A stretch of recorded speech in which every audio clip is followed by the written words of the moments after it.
If you walk into the Federal Reserve Bank of New York at 33 Liberty Street in Lower Manhattan and take the elevator down to the ninth floor trading desk, you will enter a room that looks unremarkable.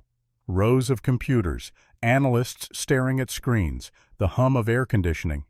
But every night while you sleep, $4 trillion moves through this room. Not million, not billion, trillion, with a T.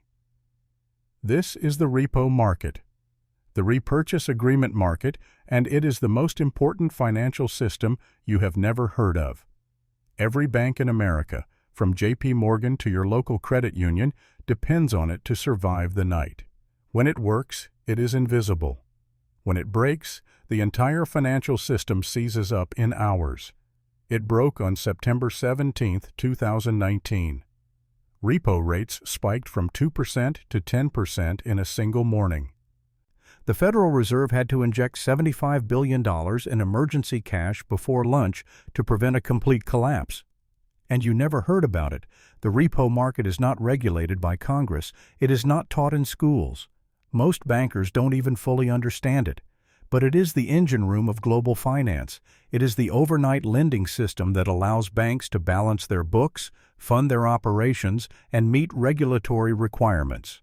Without repo, the modern banking system would cease to function in approximately 24 hours. This is the story of the invisible market that controls everything. The story of how we built a financial system so dependent on overnight borrowing that a single glitch can trigger a systemic meltdown.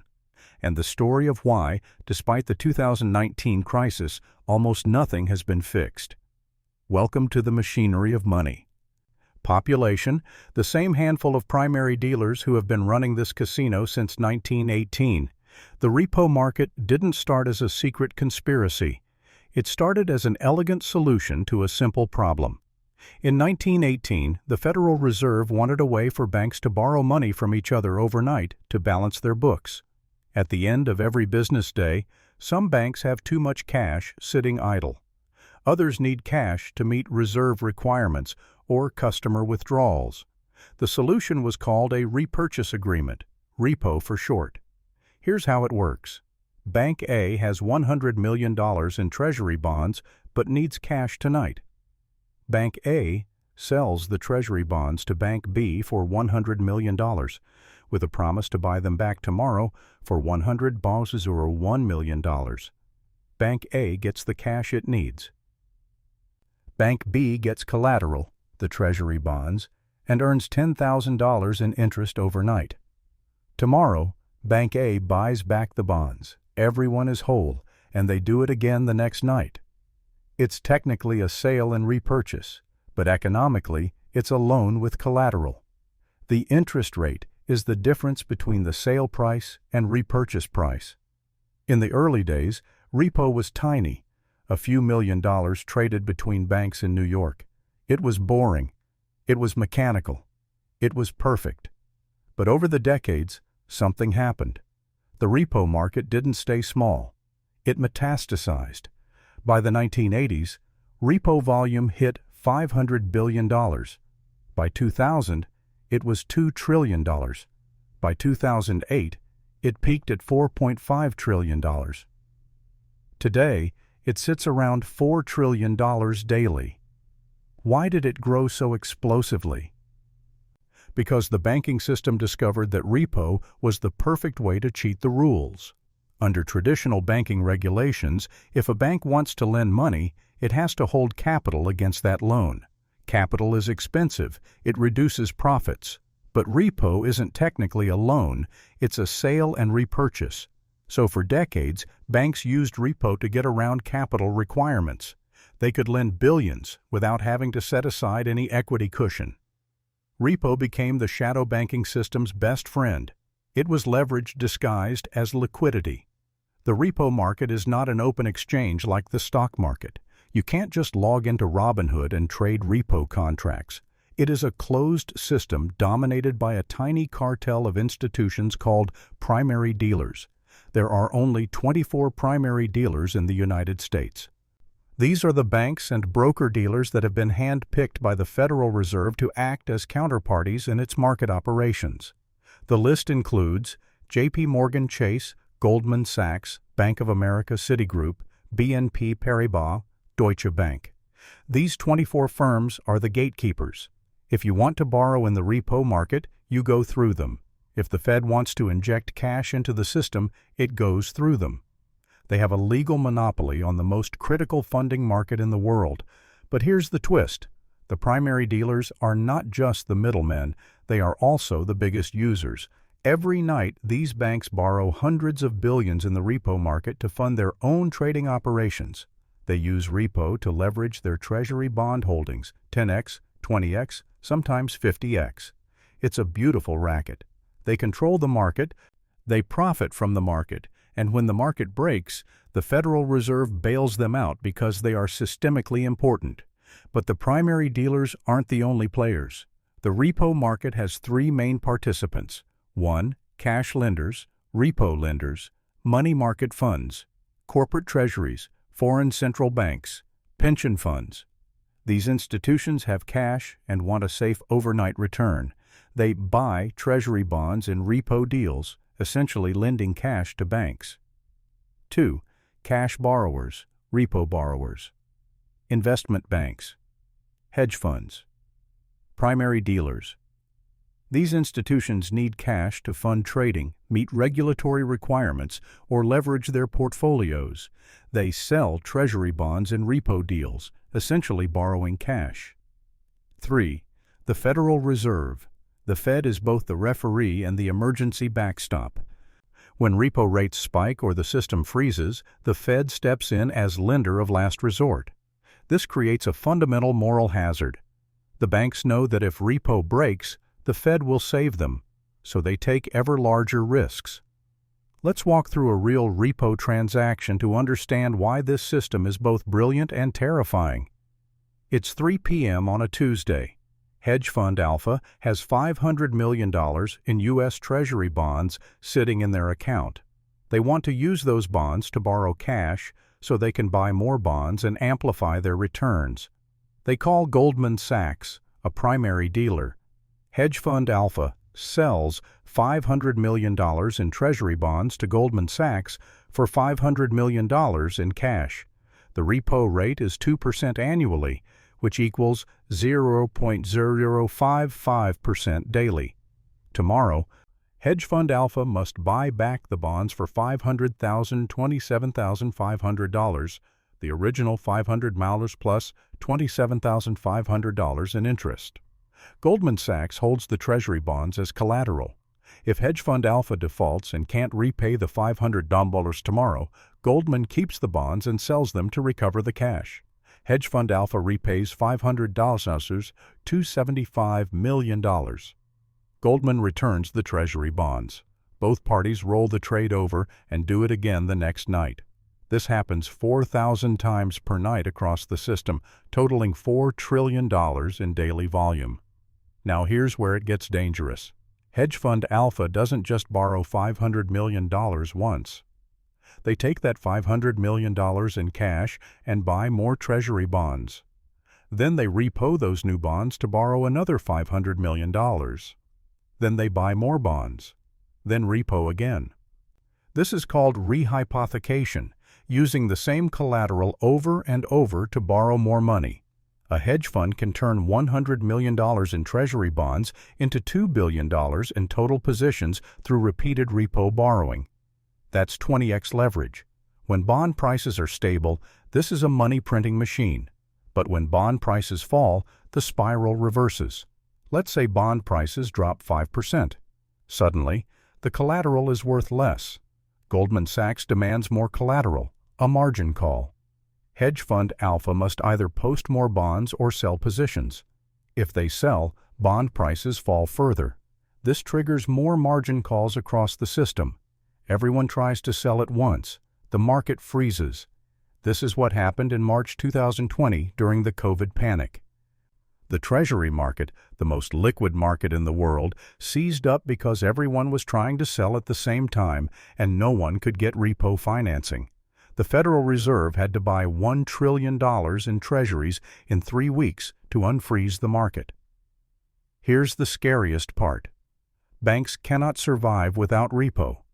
At the end of every business day, banks must meet reserve requirements set by the Federal Reserve. If they fall short, they borrow in the repo market. If the repo market closes, even for 24 hours, banks would be in violation of regulations. They would face penalties, rating downgrades, and potentially liquidity crises. The banking system has become structurally dependent on overnight borrowing.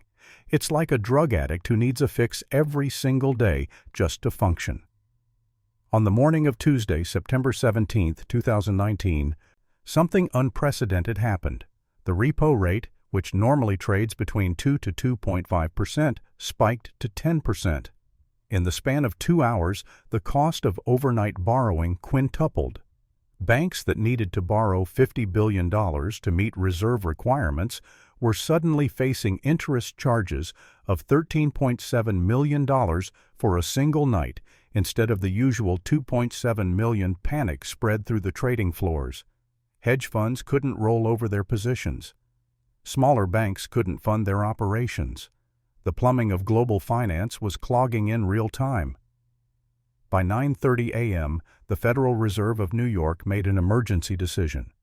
They announced a $75 billion repo operation. The Fed would lend directly to the market to bring rates back down. It worked. By noon, repo rates fell back to 5%. By the next day, they normalized. But the question everyone was asking was, what the hell just happened? The spike was caused by a collision of 3 factors. Factor 1, corporate tax payments. September 15th was a quarterly tax deadline. Corporations withdrew hundreds of billions from money market funds to pay taxes to the Treasury. This drained cash from the repo market. Factor 2, Treasury auction settlement. The Treasury Department had just auctioned $78 billion in new bonds. Primary dealers had to pay for these bonds, which tied up their cash. Factor 3, regulatory constraints. Here's the kicker. Banks had the cash, but couldn't lend it. After the 2008 crisis, regulators implemented Basel III rules, including the Liquidity Coverage Ratio, LCR. This rule forces banks to hold a certain amount of high-quality liquid assets, cash and treasury bonds, to survive a 30-day crisis.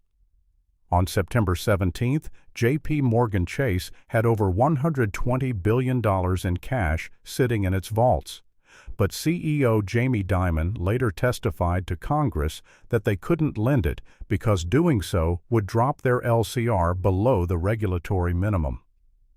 The regulation designed to make banks safer had made the system more fragile. It forced banks to hoard cash at the exact moment the market needed liquidity. From September 17th through October 2019, the Federal Reserve conducted daily repo operations, injecting between $50 to $75 billion per day. Then they announced something that hadn't been done since the 2008 crisis. They would restart quantitative easing, QE, buying $60 billion in Treasury bonds per month to permanently inject cash into the system. The Fed officially called it balance sheet normalization, refusing to use the term QE. But make no mistake, it was QE. The 2019 repo crisis forced the Fed to print $400 billion in 4 months, and the world barely noticed. After the 2019 embarrassment, the Federal Reserve realized they needed a permanent fix.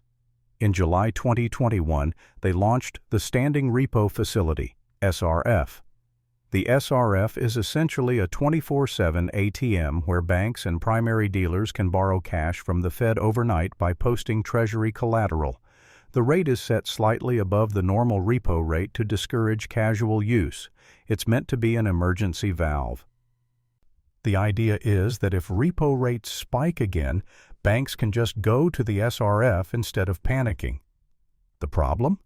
It's a Band-Aid on a gunshot wound. The SRF doesn't fix the structural issues. Banks are still addicted to overnight borrowing. Regulatory constraints still prevent them from lending in a crisis. The system is still vulnerable to shocks. The Fed has essentially said, "We'll be the lender of last resort every single night forever. This is not stability. This is life support. The repo market's fragility exposes three catastrophic systemic risks. Risk 1. Collateral shortage.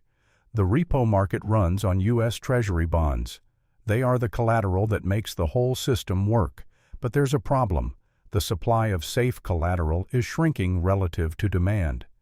Banks need treasuries for Repo Collateral Regulatory Requirements, LCR, NSFR, customer demand, pension funds, foreign central banks. As the U.S. government issues more debt, you'd think supply would increase. But much of that debt is being bought and held by the Federal Reserve, removing it from circulation. This creates a collateral squeeze. When everyone needs treasuries at the same time, like March 2020 or September 2019, there aren't enough to go around. The result? Repo rates spike, the system freezes, and the Fed has to intervene. Risk 2. Margin spiral. Repo is built on leverage, and leverage works both ways. When Treasury prices fall, because interest rates rise, repo lenders demand more collateral to protect themselves. This is called a margin call. If a hedge fund has $10 billion in repo borrowing backed by $10.2 billion in Treasury bonds and those bonds fall 5% in value, they now only have $9.7 billion in collateral. The lender says, "Post another $500 million in collateral, or we close your position." If the hedge fund can't post more collateral, they're forced to sell bonds. This drives prices down further. More margin calls, more selling. This is called a margin spiral, and it can turn a 5% correction into a 30% crash in a matter of hours. We saw this in March 2020. Treasury bonds, the safest asset in the world, fell so fast that the Fed had to step in and buy $1 trillion worth to stop the death spiral. Risk 3. Interconnectedness. The repo market is not just banks borrowing from banks. It's a web of interconnected institutions. Money market funds lend to primary dealers. Primary dealers lend to hedge funds. Hedge funds lend to smaller broker-dealers. Everyone is borrowing from everyone else, using the same treasury collateral. This creates counterparty risk. If one major player defaults, it triggers a chain reaction. Imagine if Goldman Sachs failed to return $200 billion in collateral. The money market funds that lent to Goldman would have massive losses. Those funds would break the buck, fall below $1 per share. Retail investors would panic and redeem their money. The funds would be forced to sell everything. This is what almost happened in 2008 when Lehman Brothers collapsed. The Reserve Primary Fund, a major money market fund, broke the buck because it held Lehman debt. This triggered a run on money market funds that only stopped when the Treasury Department guaranteed all money market accounts. The repo market is the ultimate too interconnected to fail system. Here's the dirty secret about the repo market. It's not really controlled by banks anymore.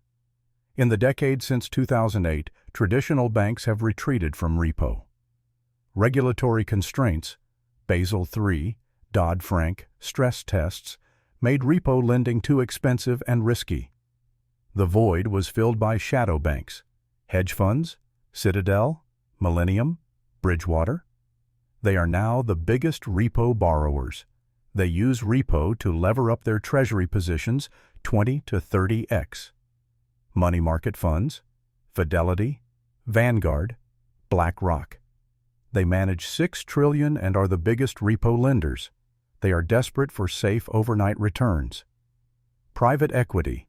Firms like Apollo and Blackstone use repo to finance leveraged buyouts and real estate deals. These institutions are not subject to the same regulations as banks. They don't have to hold capital cushions. They don't have deposit insurance. But when they collapse, the government bails them out anyway, because they are systemically important. The 2019 repo spike was caused partly by hedge fund demand. These funds had borrowed so heavily in repo to buy treasury bonds that when cash got tight, they couldn't roll over their positions. The Federal Reserve, whose mandate is to regulate banks, ended up bailing out hedge funds. This is the great bait and switch of the post-2008 era. We fixed the banks by regulating them heavily.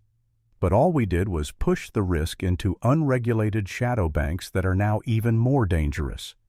The Federal Reserve is trapped. They know the repo market is fragile. They know it's over-leveraged. They know a major shock could trigger a systemic crisis, but they can't fix it without causing the crisis themselves. Here's why. If the Fed tried to tighten repo market regulations, forcing hedge funds to use less leverage or limiting money market fund exposure, it would cause a liquidity crunch. Hedge funds would be forced to sell treasuries. Treasury prices would crash. Interest rates would spike. The government's borrowing costs would explode. The Fed would essentially trigger the crisis they're trying to prevent. So instead, they do nothing. They keep the standing repo facility running. They promise to inject cash whenever repo rates spike. They act as the permanent backstop. This is called financial repression. The Fed is subsidizing the repo market, keeping interest rates artificially low, and encouraging ever more leverage, all to prevent a crisis. But this creates a moral hazard. Hedge funds and shadow banks know the Fed will always bail them out, so they take bigger risks. The Fed has become the prisoner of the repo market. They can't escape without causing a collapse. The 2019 repo spike was a warning shot. It showed that the system is fragile and the Fed's control is limited. So what triggers the next crisis? Scenario 1. The Treasury sell-off. If foreign holders, China, Japan, Saudi Arabia, accelerate their Treasury selling, yields could spike to 6 to 7%. Bond prices would crash. Repo lenders would panic. Why am I accepting Treasury collateral that's losing 10% of its value? Margin calls would cascade through the system. Hedge funds would be forced to sell. The Treasury market would freeze. The Fed would have to buy $2 to $3 trillion in treasuries to stabilize the market. This would reignite inflation and destroy the dollar. Scenario 2. The collateral squeeze. If the Fed continues quantitative tightening, QT, they remove treasuries from circulation. The supply of safe collateral shrinks. Repo rates spike because there aren't enough treasuries to go around. Banks can't meet reserve requirements. The system freezes. The Fed would be forced to reverse QT and print money again. Scenario 3. The counterparty failure. If a major hedge fund or money market fund fails, it could trigger a run on the entire repo market. Remember, these institutions lend and borrow trillions daily. If one defaults, it creates a chain reaction. Money market funds would freeze redemptions. Investors would panic. A bank run in the shadows. The Fed would have to guarantee all repo transactions, essentially nationalizing the market. Scenario 4. The cyber attack. The repo market operates on a handful of clearinghouses and settlement systems. FICC, Fixed Income Clearing Corporation, Fedwire, DTCC. If a cyber attack took down these systems for even 12 hours, banks wouldn't be able to settle their repo trades. They would default on trillions of dollars in obligations. The system would collapse. There is no backup plan. There is no manual override. If the computers stop working, the repo market stops working. The repo market has become too big to fail and too complex to fix. It is structurally dependent on Federal Reserve intervention. It is dominated by unregulated shadow banks. It is built on leverage that amplifies both booms and busts. And most terrifyingly, almost no one outside the financial industry understands it exists. When the next crisis hits, and it will, the Federal Reserve will print trillions to bail out the repo market. They will call it liquidity provision or market stabilization. But what they're really doing is bailing out hedge funds and shadow banks that took too much leverage. The repo market is the secret system that controls all banks. But it's not controlled by anyone. It's a $4 trillion per night casino where the house always wins because the Federal Reserve is standing behind the table with a printing press. The tower in Basel writes the rules for banks, but the trading desk in New York runs the machine that actually matters. And that machine is one shock away from breaking. Serious direct-to-camera, the repo market crushed in 2019. The Fed bailed it out, and the same vulnerabilities exist today, only bigger. But there's another institution that has quietly taken over the financial system while everyone was distracted by repo crises and bank failures. There's a single firm that now manages $10 trillion in assets, more than the GDP of every country except the US and China. They own shares in 90% of S&P 500 companies.